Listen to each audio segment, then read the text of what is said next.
一条1.2米且重达55斤的鳕鱼被他们从300米深度的海里钓了上来。他们解剖鳕鱼的手法也是一流的，这么大的一块鱼肉足够他们吃上好几顿。这晶莹剔透的鱼肉肯定是很美味。在沙滩上用纸箱自制一个烤箱，用来烤鱼吃。这种方法是否能烤出美味的佳肴？今天一早，杰克他们开着游艇出去海里进行海钓。他们为了能钓上深海的鱼类，准备了一个巨大的路亚诱饵。这诱饵足足有600克。这沉重的诱饵能让鱼钩直接沉入300米深的海底。杰克还指着船上的仪器，这种仪器可以探测到海底的深度。仪表上显示最深的区域达到276米。这时候，杰克的朋友小胖已经把鱼竿的尼龙线放了一大半了。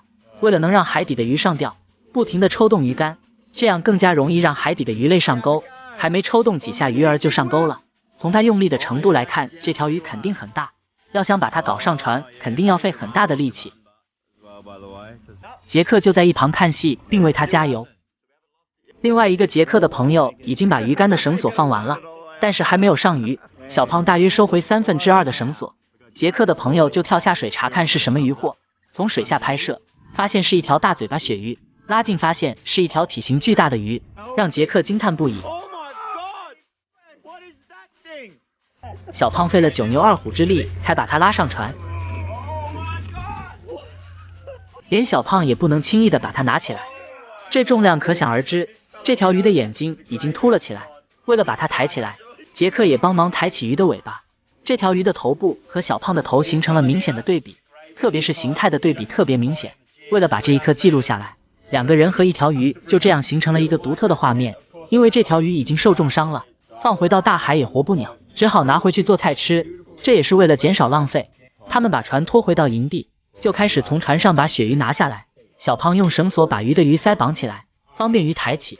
杰克用2个手抬起来也非常吃力，为了能知道这条鱼的重量，把鱼抬上去称。一看仪表发现差不多26公斤。为了能成功解剖这条鱼，杰克交给了他的朋友，因为他是海洋生物专家，解剖的手法也是一流的。他一边解剖一边跟杰克讲解，必须要从鱼头下刀一直划到鱼尾。他们还拿了一把尺子量一下鱼的长度，从鱼尾到鱼的头部足足超过1.2米。经过杰克的朋友一轮的操作，终于把一大块肥美的鱼肉割了下来。鱼骨和鱼肉就这样被他们分割下来，这一大块的鱼肉足够他们吃上好几顿。这雪白的肉质加上是在深海的鱼类，吃起来肯定肥而不腻。杰克打算顺着鱼的痕迹分成几份，把鱼肉带到沙滩上烤来吃。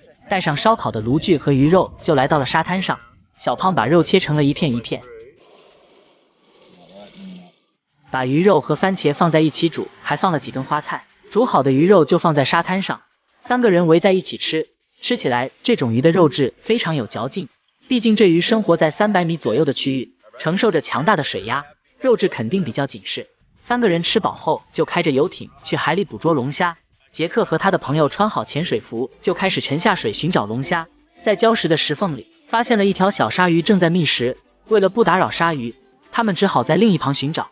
杰克和他的朋友分头从石缝里捕捉龙虾。杰克伸手过去捕捉龙虾，被龙虾逃跑了，但是他的朋友已经抓到了一只龙虾。这只龙虾也是比较大的，抓起来